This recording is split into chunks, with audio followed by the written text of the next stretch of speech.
Hey guys, it's BlockchainBrad, and today I'm very honored to have Josh Fraser on the channel. He is one of the key members of Origin Protocol, and we've spoken once before. This is designed entirely as a free update.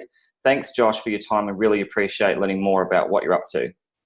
Thanks for having me back on again. It's great to reconnect. I know we talked early last year, and it's good to be back. Absolutely, mate. Now, obviously, you're all about trying to provide a decentralized marketplace, almost like trying to really bring to the fore what can be done in a decentralized frame for something like eBay, or even beyond that with Airbnb and the like.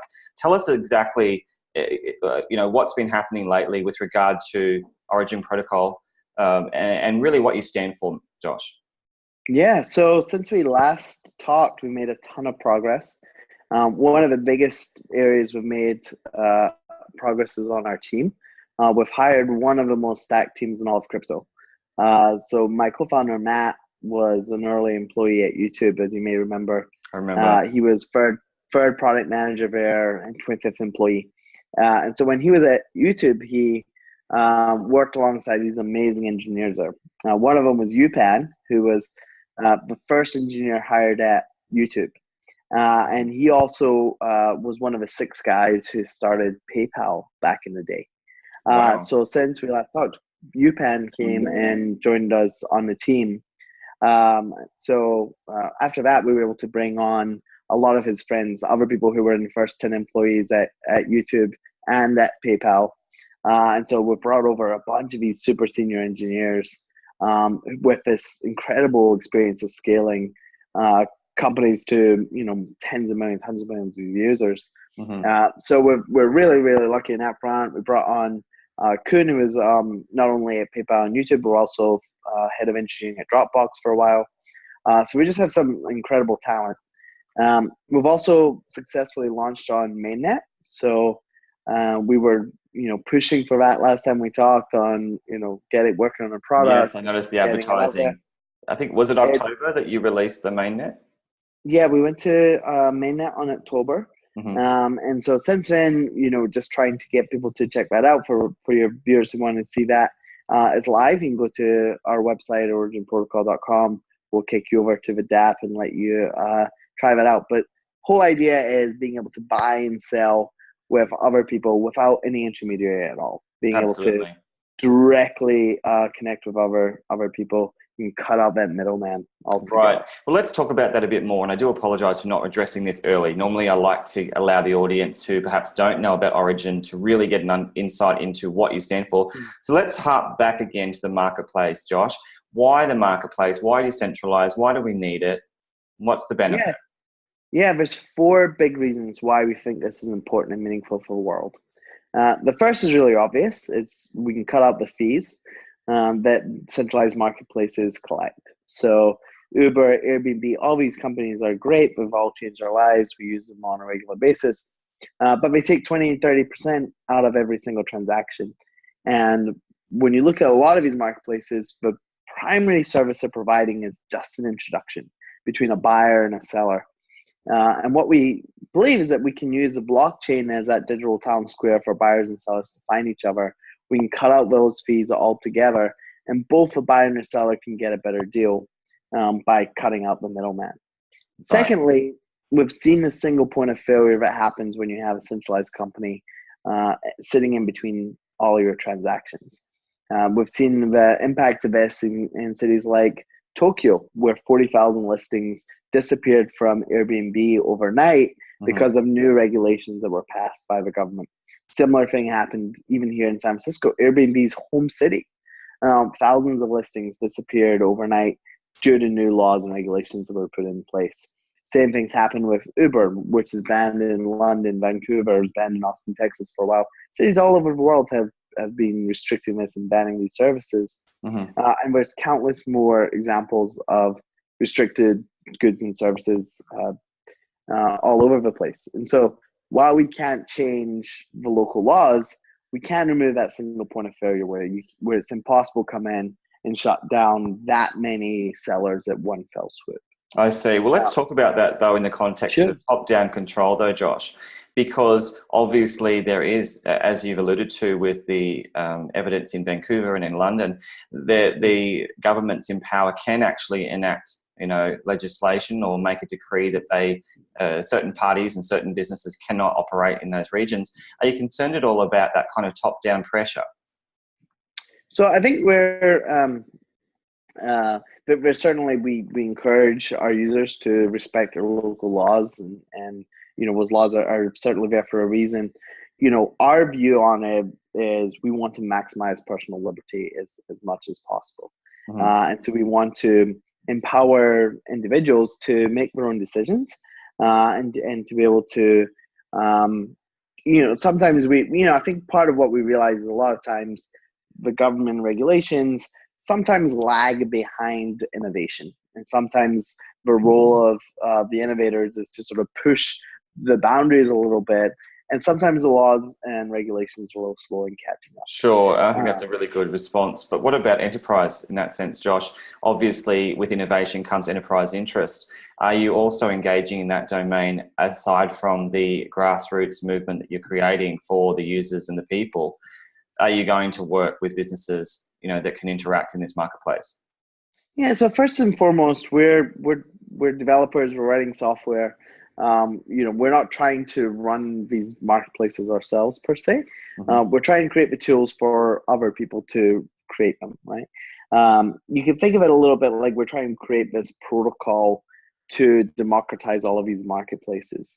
We want to make buying and selling on a marketplace more akin to sending an email. That isn't it's just a protocol, but isn't under controlled by anyone. Sure, it's almost like the protocol for the new D-Bay rather than eBay. Exactly right. We're not trying to be a replacement for eBay per se. We want to create a protocol for anyone who has something to buy or sell to find each other. Right. So the way we're approaching it is first and foremost coming after building tools for developers and for marketplace creators. So if you want to create your own decentralized marketplace, whether that is an eBay-like replacement or a sharing economy type marketplace or gig marketplace, all of those types of things are possible, and you can use our tools and services to be able to do that. Right. So yeah, certainly businesses are a big part of our strategy. How do we find those businesses that want to run their own marketplaces, and how do we empower them to do that? Right. Well, you mentioned the sharing economy. Can you talk us through that terminology? What does it actually mean with regard to both sharing transactions and also sharing economy for the real world? Yeah, so we've seen these are brands that people know very well, whether it's Uber or Grab or DD or Airbnb. These companies that allow you to take surplus inventory of whatever you have, whether it's a spare bedroom or maybe you have a car that's not being used, you can rent it out by the hour, or it's allowing people to resell fractional usage of the assets or their own time. And so these, we have all sorts of different marketplaces now. You can, on my phone today, I've got dozens of apps to, order anything from a hamburger to a massage on demand. And all of this is sort of what people call as a sharing economy. And all of these companies have middlemen, marketplaces sitting in between that take a cut for making the introduction between the two people at the right time. Right. You can use Vibe.com if I want someone to walk my dog for me, but they take 40% out of every transaction when all they're doing is just making that introduction. I see. And there's one thing that's really interesting here is the billions of people on this planet who aren't able to use decentralized services for the simple reason that they don't have a bank account or a credit card. And that's a prerequisite for most of these centralized applications that exist today. Today. So you're opening up the doors. Huge opportunity to go after these new people who've never had the chance to interact in a digital marketplace of any kind before. And for billions of people, we expect the very first digital marketplace they'll ever experience will be peer-to-peer, built on something like Origin. Right. Well, let's talk about some of the key assets with regard to you building this sharing economy. You referenced things like lower transaction fees and promoting e-commerce. So talk us through some of the value points of building this out. Yeah, so for the developers who are building on top of us, you can get to market a lot faster than if you were to go at this alone. So if you're thinking about creating your own marketplace, you could, most people don't have the engineering talent that we have here in our office, and you can use a lot of our talent to get to market a lot sooner. We can also promote and help market your marketplace. So, our community is now, well over 100,000 people strong, and we're successful when our partners are successful. And so we are going to promote and do everything we can to help the marketplaces that are running on top of Origin be successful. Right. And lastly, there's a shared network effect where on my phone today, I have all these different apps with different usernames and passwords for each of these apps, and none of the data flows between the different apps. Okay. And so it means that every application has to build their own network effect. But in this new world, on the blockchain, where everything is public by default, we can actually have a shared network effect where every user on one marketplace is already a user on the other marketplaces and ready to go. I see. And so in a lot of ways, so it's almost like bridging those silos, as you've referenced. Clearly, you want to try and create this holistic design so people can interact seamlessly from one marketplace to another. You got it. That's exactly right. You can think of it a little bit like Facebook Connect and how easy it makes things for you to sign into different websites with one username and password everywhere, except there's no centralized company holding your data. Instead it's all, your data, and you have complete control. Well, can we talk, Josh, about the benefits though for Origin Protocol for those onboarding or utilizing and developing their marketplaces using your protocol? Are there costs involved for them? Is that part of your revenue generation, or is that the way that you make money?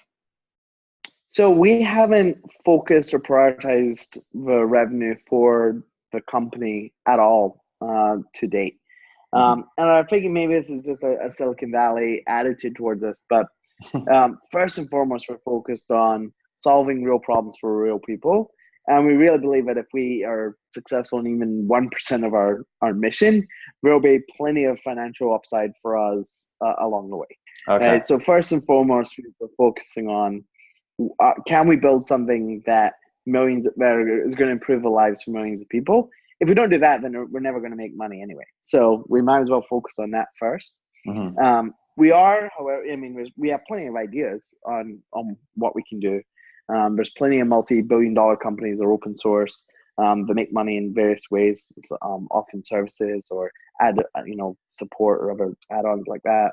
And then of course we're betting on token economics and this whole idea of the token being worth something, and more people use it, that token may appreciate value. And we will talk about that in detail. I really want to understand more the correlation between utility and the business nature of it. But for now, I want to ask you about the listing itself with regard to the number.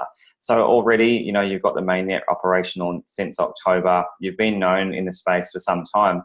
What's the interest like? How many parties are currently utilizing your protocol and building out their interests and business? So it's still very early days for us. So while we're on mainnet, we have hundreds of users. That should be thousands or tens of thousands or hopefully millions, but it's still very early for us. One of our big focuses this year is how do we remove the frictions that are stopping people from using us? How do we make it more streamlined and easier to use? And how do we solve real problems?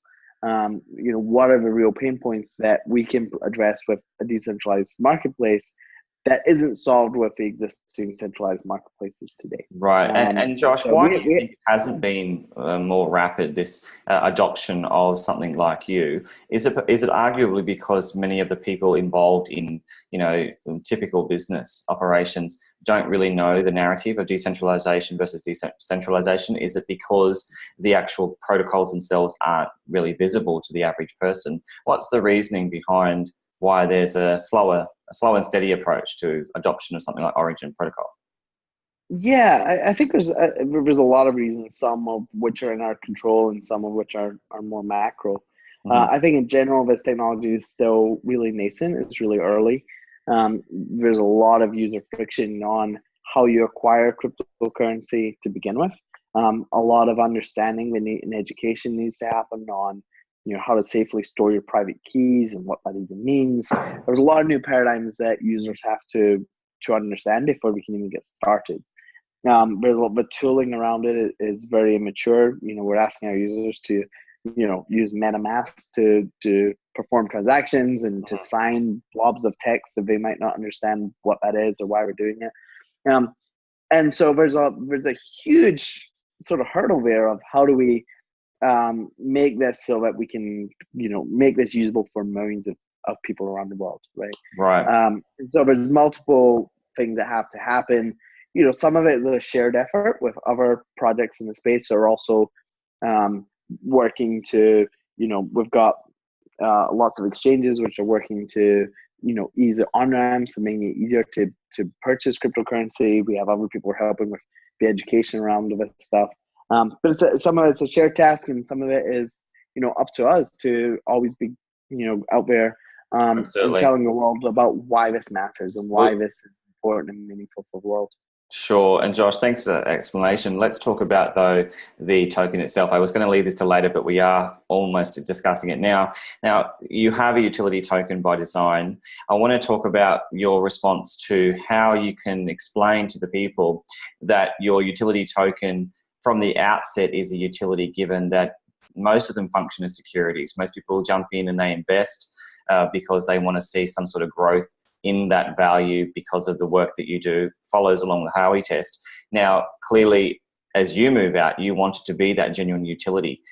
How do we actually get to that phase, though? So the way we think about our token, first and foremost, is an incentive system.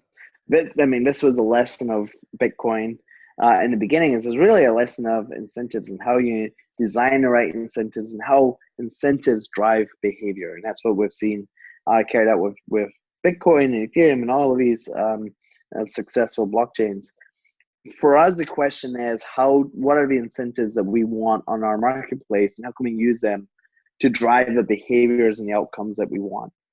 So one of our fears is, what if Origin becomes this place where all of the listings on our marketplace are just scams, right? Or bad, just bad, fake. And can I just jump in and add to that? What if some of the investors themselves are scams as well, where they just utilize, your platform as a way to cash out through a pump and dump? We've seen that happen in a lot of different companies too. Yeah, well, let's come back to that question separately. Okay. We're now, the question is, how do we create the right incentives for the behaviors we want on the platform, right? Mm-hmm. Disincentivizing bad actors, making sure there's not bad listings. We have some sort of mechanism to prevent some sort of quality control on that. And more importantly, how do we encourage the good behaviors that we want? How do we encourage people to make purchases, leave reviews? Most important thing for any network is for it to grow. So how do we incentivize people to invite their friends and reward them for helping the network be successful? So at a high level, that's how we think about the purpose of our token and how it operates. Much like the purpose of ETH and the Ethereum network as an incentive mechanism to drive the behavior that you want. Today, when we started looking at who are the different people we need to incentivize, we have all these different actors: the buyer, the seller, the marketplace operator, the token holders. We wanted to start with the marketplace operators because those were the first people we're going after, asking them to participate in our network. And so what we're offering, the use of our token today, is an incentive mechanism for those marketplace operators. So anyone who's listening who's interested in creating their own marketplace, you can actually earn Origin tokens by running this marketplace. People who post listings on the marketplace can offer an optional commission. So again, there's no fees to post on the Origin network, but you can choose to boost your listing, is what we're calling it. And that goes, 100% of that goes to the marketplace operator. And it gives them an incentive to help feature your listing or promote it. Maybe they'll run ads for you on your behalf because that's the money that they are guaranteed to get if they're, if they help facilitate that final sale of your listing.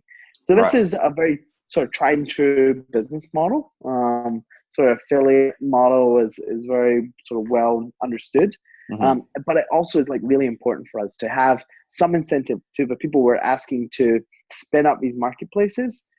We have, it comes with a pre-baked business model. So there's an easy way for you to start making money on it from day one. Right. Well, talk us through the actual utility though for, as you said, you're really bridging those silos and making this a really robust system. But fundamentally, if people are going to utilize the token, is it designed to be something as a means of a currency fundamentally or internally, or is it actually meant to be what the interest of VCs tend to be, and that's that SOV, so they can see it really grow in value for investment reasons? Is it both? So we're really looking at it as the incentive mechanism to keep the network healthy and growing, right? So we're actually not using it as a payment token. Payment on our platform today is really about Ethereum. And so, or any ERC20 compatible token can be used as well. So, when we actually think about it, stable coins are maybe a more interesting way of doing payment than Ethereum. Particularly when you start introducing time into the equation. If I'm booking a spare room in your house from 2 months from now, I don't know if the price of Ethereum is going to double or drop in half, but it's not going to be what it is today. Yes, we are used to the fiat world, so we appreciate what you're saying, because that's what everyone's been asking as well, Josh, is how on earth can we trust the volatility of the market, knowing that we want to buy bread this week, but next week it costs us the price of 2 loaves? Sure.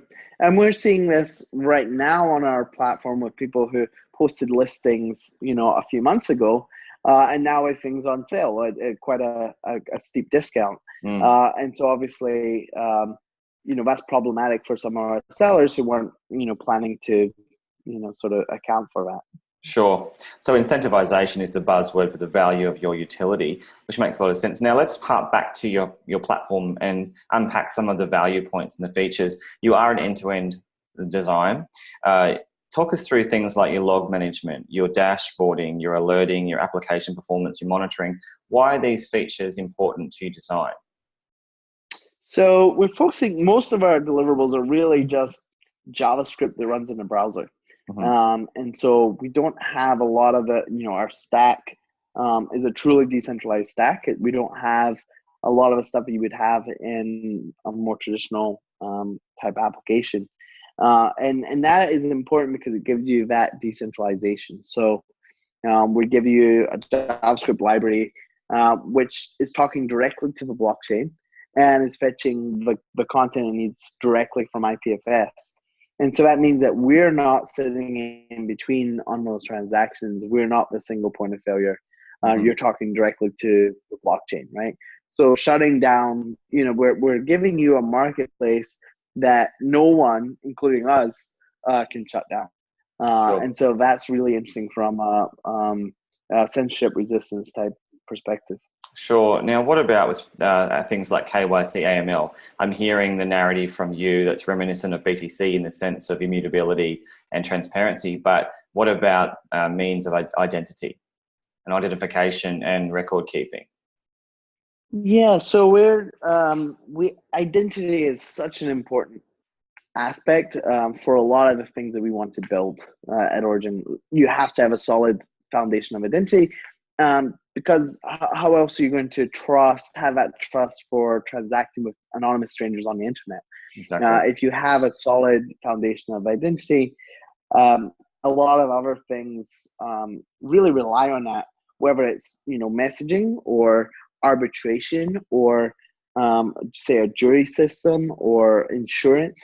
All of these things sort of require that who the other person is on the other side, that they're real. There's only one of them and not like 20 clones of them running around. And so we're spending a lot of time and a lot of our work over the last year has been focused on building that foundation of a really solid identity platform.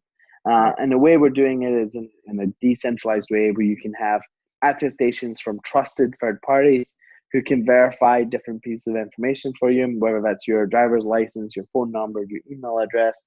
Some of these things are digitally verifiable. Like I can text your code, and then if you can type that code in, then it's clear that you have control of that phone number. Okay. Other things require like human verification, so looking at your driver's license or passport or something like that. But all of those attestations can get signed by these trusted parties, handed back to you. You can publish them on the blockchain, and now you can start building up this reputation across all these different marketplaces, the shared data layer that we're talking about.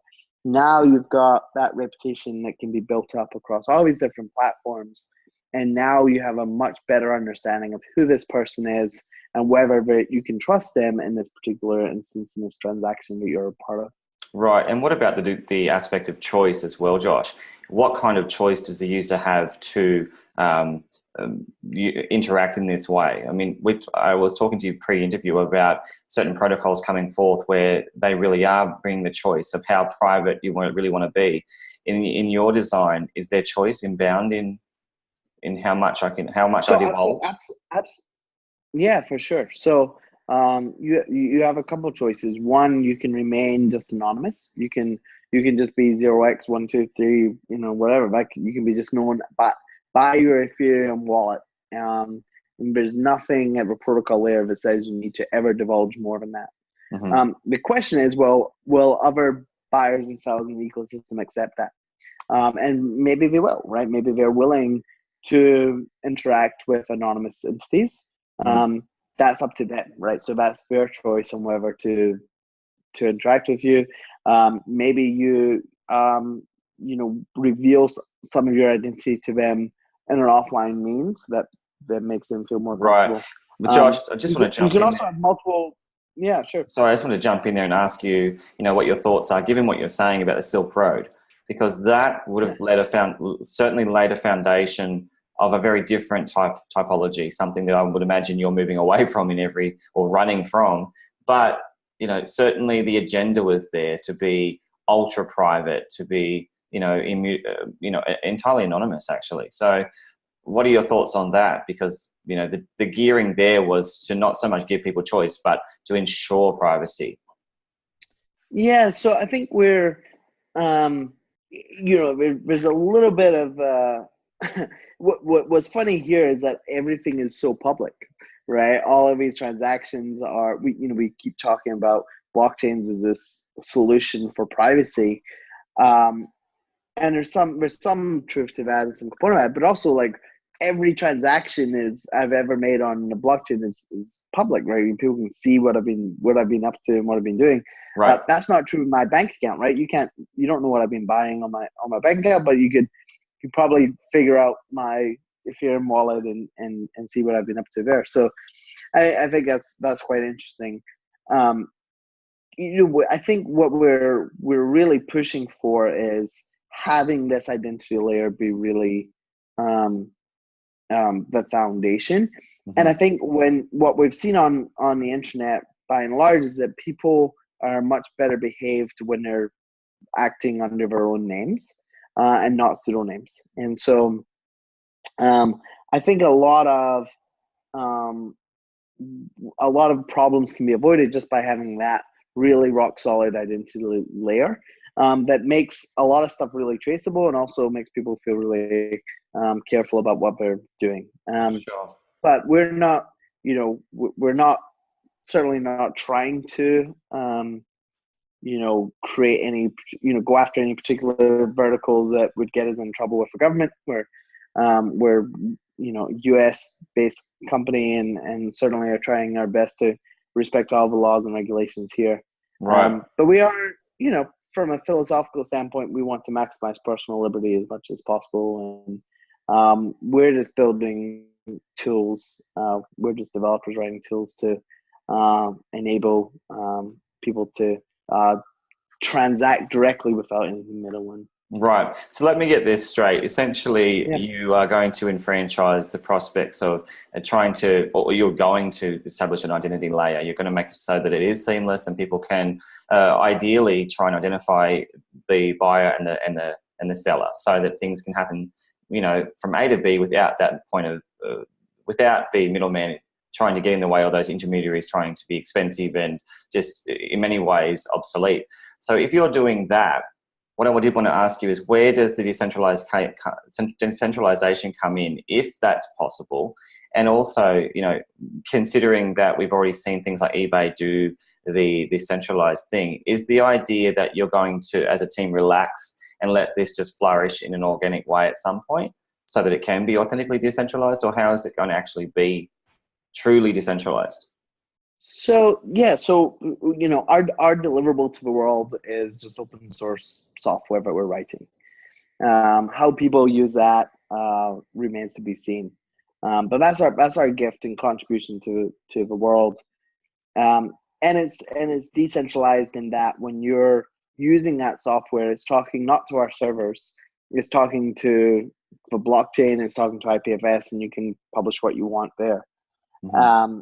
And so we, you know, when we think about, you know, how things get used, we draw a very bright line between origin for protocol, the open source standard, and origin for US-based company with founders that don't want to go to jail, mm-hmm. right? So for on the protocol side, it wouldn't be effective or appropriate for us to apply any sort of censorship or any sort of controls of what is and isn't allowed there.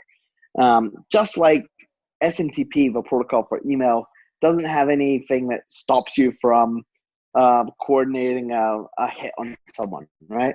Mm-hmm. or a drug deal, right? There's nothing in protocol that prevents that. Sure. That said, if you start, you know, selling drugs out of your Gmail account, you might get a visit from the government because there is a company there that is going to be keeping an eye on things and hopefully. So how that applies for us is at the protocol layer, there's absolutely no sort of controls or censorship. When it comes to stuff that's running on our servers, and we'll certainly have our own DApp that people are able to interact with and buy and sell through our DApp. Mm-hmm. Obviously, anything that comes from our servers, we are going to, you know, filter that based on US regulations. We're not going to put anyone in the company in risk and legal risk. And so, you know, there'll be, you know, those results will be filtered. If you want the unfiltered results, you can grab the source code off of GitHub and you can run it yourself. I see. So really it's about just making sure there's a small degree of oversight there so that you can ensure that there's no illicit practices. But that's going to be tough as you build out. So there's no illicit marketplaces, because as you become bigger, that's going to be hard to monitor. Yeah, and it's a challenge because every country and jurisdiction is a little bit different, and blockchain doesn't really respect borders and boundaries. So it's a tough problem. But and one for the future. One for the future. We need some users first. Absolutely. Well, let's talk about now how you're going to sustain your own model beyond the, you know, the pre-sale support that you've had and the plans for the future. How are you going to be viable for the long term if, you know, you're a gift, as you mentioned, a protocol gift for the people? So a lot of it comes to back to what we're talking about, how we're going to make money and sort of betting on the that we'll be able to figure out if we solve something that's solving a real problem, right? If enough people want this and we're able to displace multi-billion-dollar markets, I'm sure there's some opportunities for us there. We are very fortunate to be well-funded. We have some of the leading firms and cryptocurrency funds like Pantera Capital that invest in us, Foundation Capital here invest in us. A bunch of funds out of Asia from FBG and Block Asset and Hashed in Korea and 1KX in Europe. A lot of great supporters who've invested a lot of funding in the company. And so we've raised, you know, $38 million of funding. We have lots of runway. And so we have a lot of energy. We've got a good war chest, and more importantly, I think we're, you know, just as important as the runway on the financial runway is the motivation and the conviction to work on this for as long as it takes. So how long And have you so got? Given the war chests are pretty full right now, what's the time frame for the money that you did raise, and did you cash that into fiat so that you do have it? So I'll just say we have multiple years of runway. Hmm.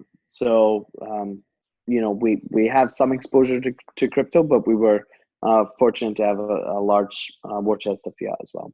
Right. Okay. Now, we were talking about this before. What about the risks inherent with some of the malactors in the VC space? Even in some of the ones that you've listed there, there's been articles written about some of them. I'm going to name one right now. That's FBG. I'm not saying that they are malactors, but certainly there's been illusions from different people. So are you concerned at all about the potential of malacting, of dumping, of disrespecting the long-term value of any project from these, the parties that essentially seek profit and nothing more? Sure. One of the things we did when we were doing our pre-sale was focusing on how we minimize the risk of any one person being able to tank the value of our network. Mm-hmm. And so one of the ways we did that is we capped allocations on how much our investors were able to put in. We started with $1 million cap that, due to the crazy demand that we saw in our pre-sale, that quickly dropped to 500K and then 200K and then even less than that. And what that meant is that a lot of these funds actually have relatively small amounts of stake in our company and in the network. And so, while we didn't have any reason to believe if there was any bad actors, whatever, we didn't want any one company or entity to be able to, wake up in a bad mood and tank the price of our token. Right. And so we really worked on how do we distribute it to as many people as possible. Another way we did that was on CoinList. We did a sale on CoinList towards the end of last year. And our goal there, again, we capped how much the max contribution per investor, and that time was only $25,000 was the cap we put. And the focus was really on how do we get as many people to be able to participate as possible? How do we spread it out so that we can get it in as many hands as possible? Right. And it sounds like the bear market has been tough, but the bull market was good to you in the timing that you did actually raise those funds. Yeah, we were very fortunate for the timing we had. I'd like to think that good teams and good ideas can thrive at any time. And the bear market is a lot of times we forget it's during a bear market that Amazon and Google and a lot of the giants of today really thrived because they had access to extra talent that they wouldn't have otherwise had. We're starting to see that now with all of the layoffs in crypto, and it's unfortunate, but it is a good time for the companies that are still hiring, that are still growing. We're seeing an influx of more and more developers who are wanting to get speed in origin and looking for full-time jobs, and we're talking to lots of great people. And so I think it's important to remember a lot of great tech is built during these bear markets, and it's a huge opportunity for the real builders in the space to really make some progress and cement their hold. For sure. And obviously, the future is positive for you, the way in which you're building out your team. But what with the way in which people can interact in the token, I'm alluding more to the prospects of a public sale, or what is the plan beyond the current state of your pre-sale? Talk us through where you're at, what you want to do, and the access even on exchanges. Yeah, so we haven't announced anything yet. I know it's been people in our community are probably frustrated. That's been our answer for so long. Well, you can today, Josh. Bring it on. Announce what you can. What I can say is we want as many people in our community to have their hands on our token as possible. We really believe in this idea of redistributing value to the early participants in the network. I had a ride the other day with a guy. He was the 30th driver on Uber, and he's still driving for Uber today. Wow, still paying 30% fees. Making less money, but still paying fees, right? But here's the sad thing: is when Uber IPOs for billions of dollars, that guy's not going to see a single penny, even though the company wouldn't be here today if it wasn't for him and his friends who, helped get that network started in the very beginning. Exactly. And so one of the things that excites me most with what we're doing is this chance to incentivize everyone who's a part of our community to use our platform, and not only to use our platform, but to go out and invite your friends to use it as well, because we want to design systems where we can actually give you origin tokens for lots of actions that you do on the platform that are beneficial for the network. So Sure. we're looking at how do we reward people for using the platform, making purchases, leaving reviews, uploading listings. How do we reward you for inviting your friends? Arguably the best thing that you could do for any network. How do we make sure that we're giving you origin tokens in exchange for some of these Got things? it. So really what you're saying so is it's all about building out this network. And if you're a contributor to that ethos and if you're pragmatically engaged with the ecosystem and you're facilitating the expansion, you're likely to be one of those in that next wave of, sale token offerings. That's what I'm hearing from you. That's what we're focusing on, is whoever people are contributing the value to the network, and how do we reward that behavior. And that's one of our big initiatives for this quarter. So look for some more specific details on how we're going to be rolling that out this quarter. So I definitely will, Josh. And let's talk about two really important features that are advertised throughout your social media platforms, and that is editable listings and also this support for multiple items. They're really important to your e-commerce design. Talk us through them. Yeah, so these are things we just launched just last week. Editable listings, because we're human and people make mistakes.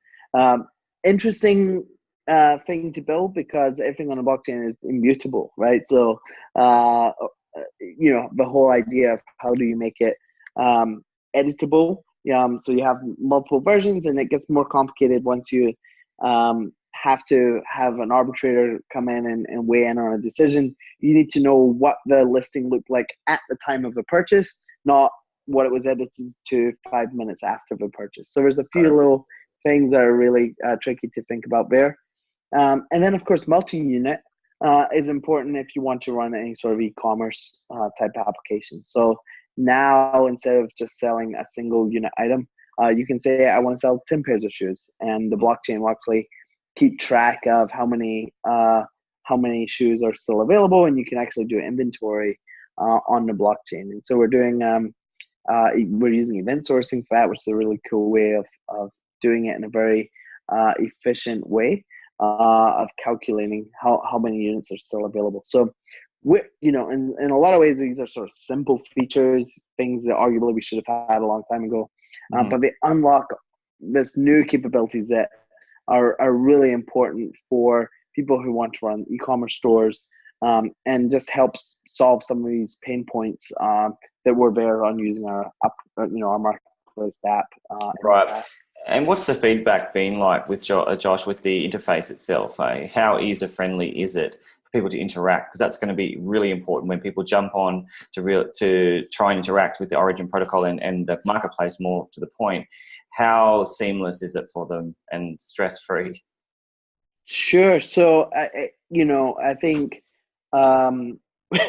we're compared to other dApps, we're best in class, right? When it comes to comparing us to other dApps that are out there, we've really focused hard on making the user experiences as seamless as possible.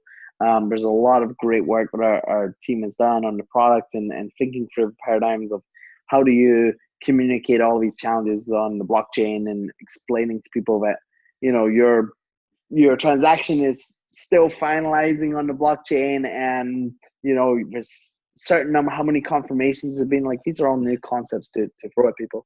But I think our team has just done an exceptional job at tackling these really tough UX challenges. On the other side, if it's your first time using a dApp, you're going to look at it and go, what on earth? Why is this so hard? Why is this so confusing?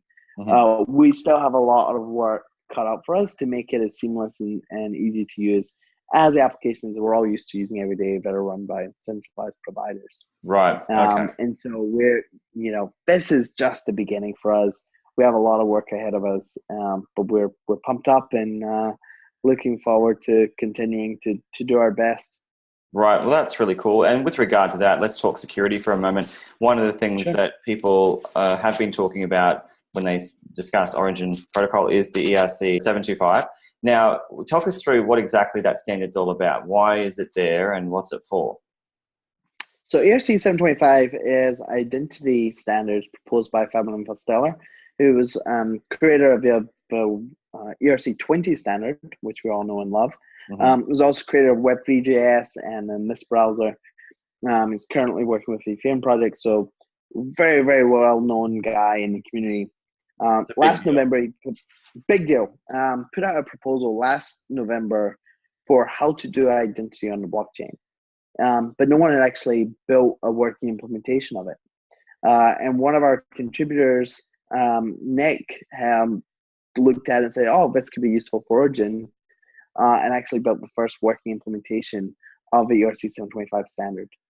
So we quickly implemented it into our protocol and started playing around with it to see how well it would work for our needs on doing identity. We also created the ERC 725 Alliance, lots of projects that are also interested in seeing how we can use this identity standard for doing identity on the blockchain. Interestingly, we've since moved to a simpler identity solution on our platform, and the reason is that we're moving more and more logic out of the smart contracts and into JavaScript, because running operations on chain is really, really expensive. And so when we launched it's also quite laborious, I would imagine too. The user experience, so the user experience is largely the same for users today, but when we launched on mainnet, we realized that it would cost roughly $10 to launch your identity profile on chain. And that's just a non-starter for so many people. It's just too expensive.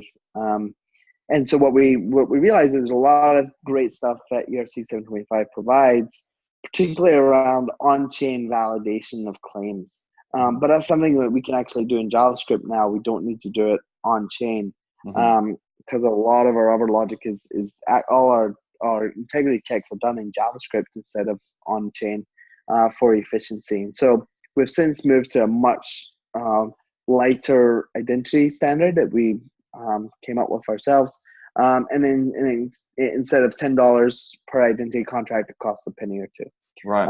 And so the cost savings are quite a difference. So we're still huge supporters of the ERC 725 standard. It makes a lot of sense for a lot of other applications that do need that on-chain validation of those claims. But it just doesn't fit what we need right now. So right, and Josh, it's really cool to hear that you are upgrading even on those things that were valuable at the time, because that's really also an indicator of good quality technology and good quality teams, is that they are constantly reinvigorating and improving and enhancing their own system. I think that's right, and we're going to continue, right? We'd like to give it down to free, right? There's a huge difference between free and a penny, and so if we can figure out a way to give you an identity profile for free without sacrificing the things that are important to us, we're going to do that too. Free always works for the people, that's for sure. One thing I did want to talk about was STOs, regulation, and how you're kind of going to treat the Origin protocol internationally, given the variants from China, for example, to much of the world, to Europe, to the US. How are you going to bridge all these things, given that essentially this whole system is borderless? That's a pretty complicated thing from a legal standpoint. Yeah, so I think, are you referring more to the token and doing it on, securities laws, or more of the goods and services that are sold on the platform? Probably both. I mean, we've talked about the goods and services themselves, but the STOs is something that does concern me, considering you're A, a DApp, B, you're a utility token, and C, there's complexity everywhere on that front. Oh, sure. So I think there's, we're certainly paying a lot of attention to the tiny bit of guidance we're getting from the SEC on, how we're viewing these things as securities. We are optimistic. There's lots of recent things that are giving us a lot of optimism that the SEC is going to take a nuanced approach to,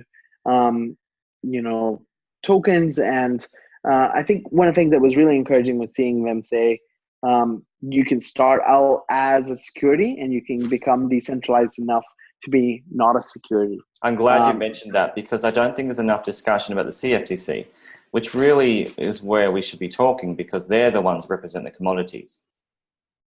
Right. So yeah, I mean, you've got it's what are tokens? Are they securities? Are they commodities? Are they assets? What are these things? And I think we need to get to the point where we realize that these are some new category altogether. But yes, Right. there are some properties of securities, there are some properties of currencies and commodities, but it's a whole new thing, and they vary from use case to use case. And I think the sooner we start treating them as a new category instead of trying to shoehorn it into an existing category, the better off we're going to be. Really well said, I think, there, Josh. And also, it sounds like you're not worried, given that you're already a functional and viable protocol that's being utilized for a multitude of marketplaces. That already implies utility and commoditization as opposed to a security now. So that's in your favor. We're represented by a top law firm. We're working with Cooley here as well as Goodwin. We're taking, we're doing everything they're telling us to do on how to structure things in a legally compliant way.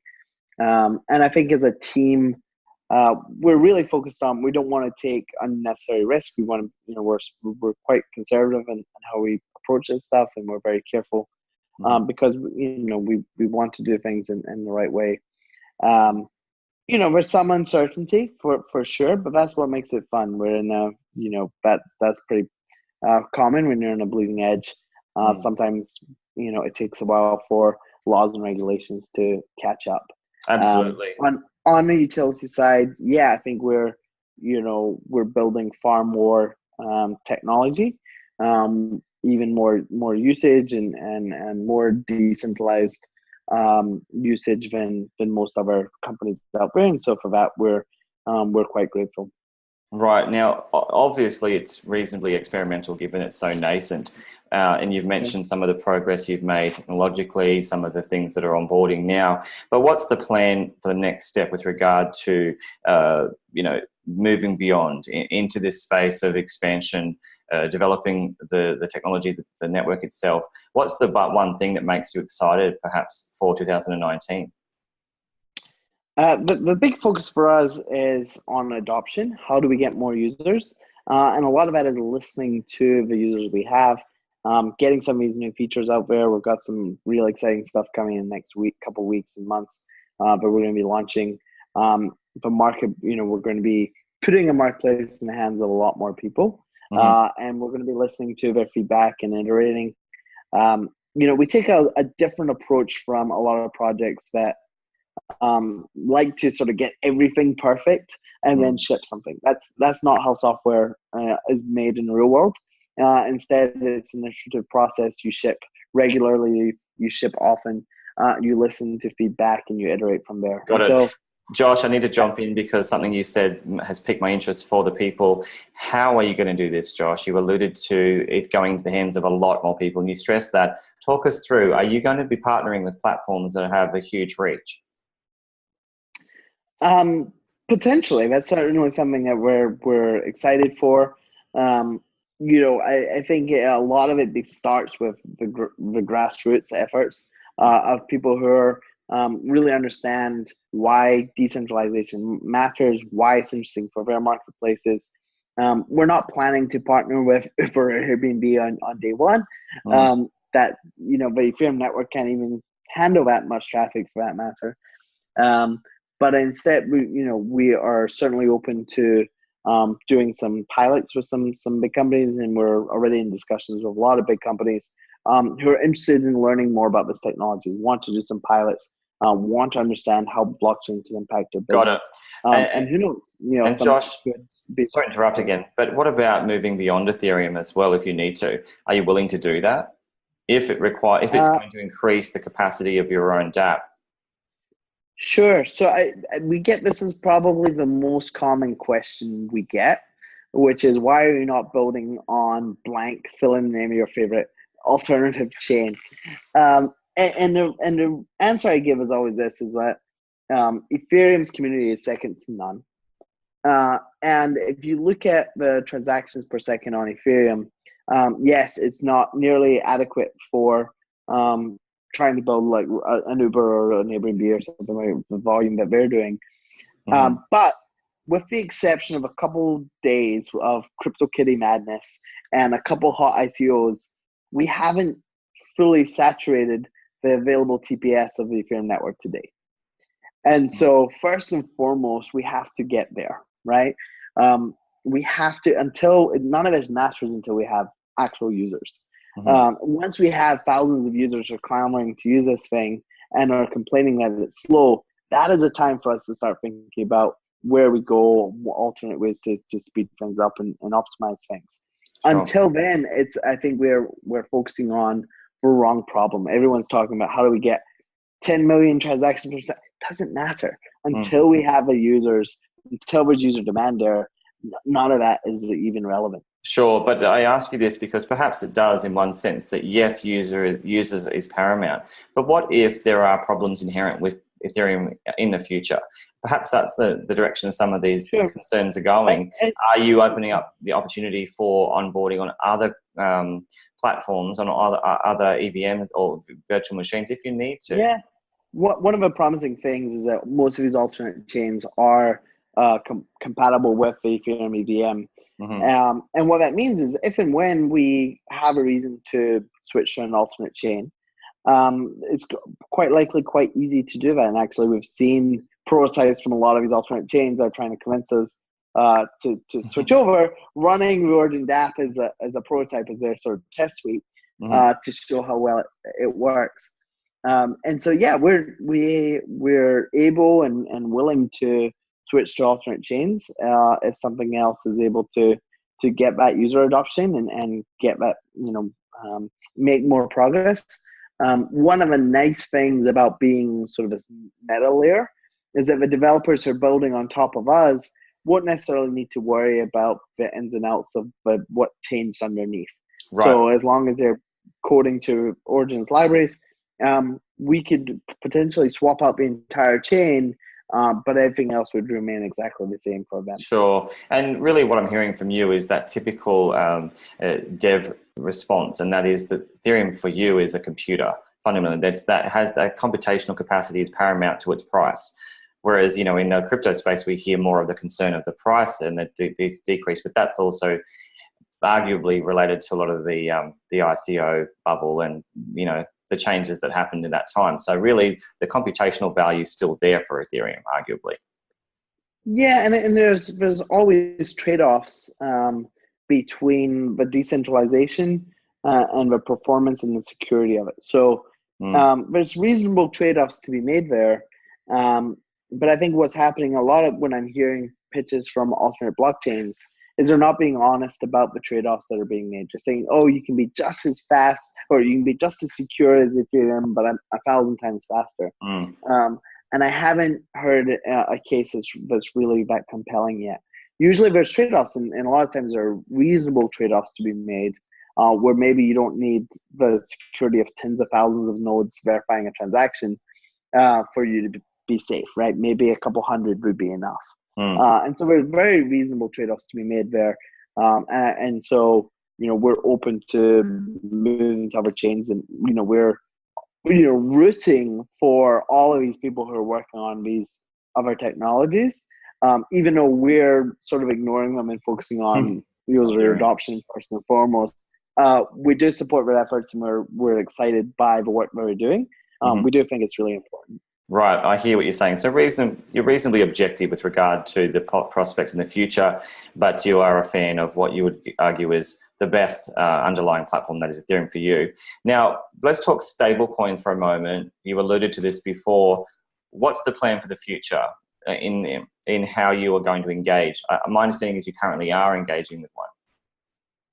Yeah, so we're working with, at the smart contract level, actually support any ERC20 compliant token. In our DApp right now, we're just accepting Ethereum.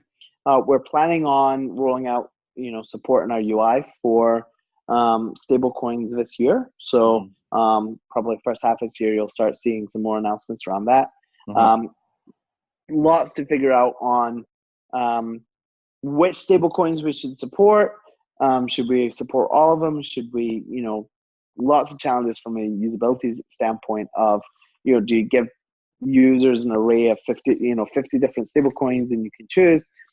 What if they're all kind of worth the same, right? If they're all worth $1, can we not just treat them all as the same? So there's lots of sort of usability challenges around that.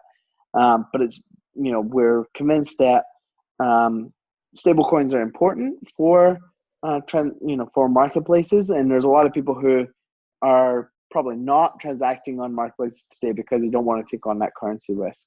Right. Particularly if you have a real cost associated with delivering a good or service, you can't take on that risk of the asset dropping in price. And so we think it's very important, and we're hoping to roll out and planning to roll out support for at least one stablecoin, probably multiple stablecoins, in a few months. Got it. Okay, so we'll look forward to more of an update later in the year.